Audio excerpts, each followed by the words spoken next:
கண்ணீராற்றுவாயே ஈராயன் தேடலோவும் காலடி நான் தேடினேனே மரபும் பூவடி என் கைப்பிடி தான் சேரேனோ.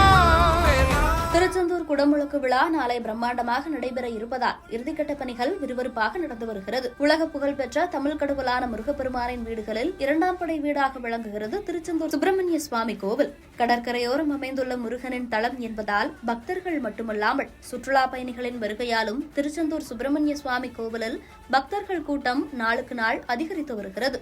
திருவிழா மற்றும் விடுமுறை நாட்களில் பல்வேறு மாவட்டங்கள் மட்டுமல்லாமல் மாநிலங்களில் இருந்தும் லட்சக்கணக்கான பக்தர்கள் வருகை தந்து முருகனை தரிசனம் செய்து வருகின்றனர். பக்தர்களின் வருகையை முன்னிட்டு கடந்த 2022ஆம் ஆண்டு கோவிலில் 300 கோடி ரூபாய் மதிப்பில் பெருந்திட்ட வளாகப் பணிகள் தொடங்கப்பட்டது. இதில் கோவில் ராஜகோபுரம், கோவிலின் வெளிப்பிரகாரம், கோவிலை சுற்றியிருந்த பக்தர்கள் தங்கும் அறைகள் என அனைத்தும் புதுப்பிக்கப்பட்டு தற்போது பணிகள் இறுதிக்கட்டத்தை எட்டியுள்ளது. இத்துடன் திருச்செந்தூர் சுப்பிரமணிய சுவாமி கோவிலில் குடமுழுக்கு நடைபெறுவதற்கு ஏற்பாடுகள் செய்யப்பட்டது.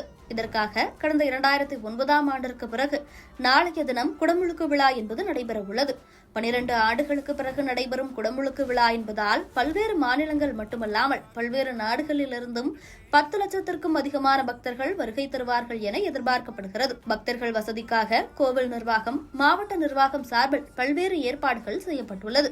மேலும் கோவில் வருகை தரவுள்ள பக்தர்கள் பாதுகாப்பு வசதிக்காக 6000த்திற்கும் மேற்பட்ட காவலர்கள் பல்வேறு மாவட்டங்களிலிருந்தும் குவிக்கப்பட்டுள்ளனர். 6:15 மணிக்கு மேல் 6:50 மணிக்குள் ராஜகோபுரத்தில் உள்ள 9 கலசங்களுக்கும் போத்திகள் புனித நீர் ஊற்றி குடமுழுக்கு நடத்துவார்கள். அதே நேரத்தில் மூலவர், சண்முகம், வள்ளி தெய்வானை மற்றும் பெருமாள், நடராஜர் என அனைத்து பரிவார தெய்வங்களும் ஒரே நேரத்தில் குடமுழுக்கு விழா நடைபெற உள்ளது. கோவிலில் லட்சக்கணக்கான பக்தர்கள் கூடுவார்கள் என்பதால் பக்தர்கள் குடமுழுக்கு விழாவை நேரடியாக காண்பதற்காக கடற்கரை பகுதியில் மட்டும் 50,000த்திற்கும் மேற்பட்ட பக்தர்கள் அமைந்து குடமுழுக்கு விழாவை நேரடியாக காண்பதற்கு ஏதுவான ஏற்பாடுகள் செய்யப்பட்டுள்ளது.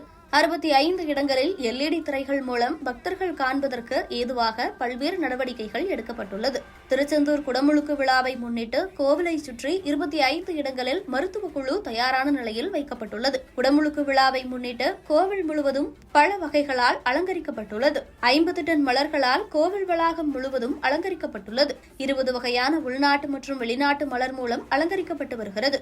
இந்த பணியில் 150 பேர் ஈடுபட்டுள்ளனர். விழா நிறைவு பெற்றவுடன் பக்தர்களுக்கு தீர்த்தம் தெளிக்கும் வகையில் 20 ட்ரோன் நீர் தெளிப்பான்கள் மற்றும் 20 மோட்டார்கள் தயார் நிலையில் வைக்கப்பட்டுள்ளது. நாளை காலை குடமுழுக்கு விழா நடைபெறவுள்ள நிலையில் பக்தர்கள் வருகை தந்த வண்ணம் உள்ளனர். கண்ணீராற்றுவாயே ஈராயன் தேடலோவும் காலடி நான்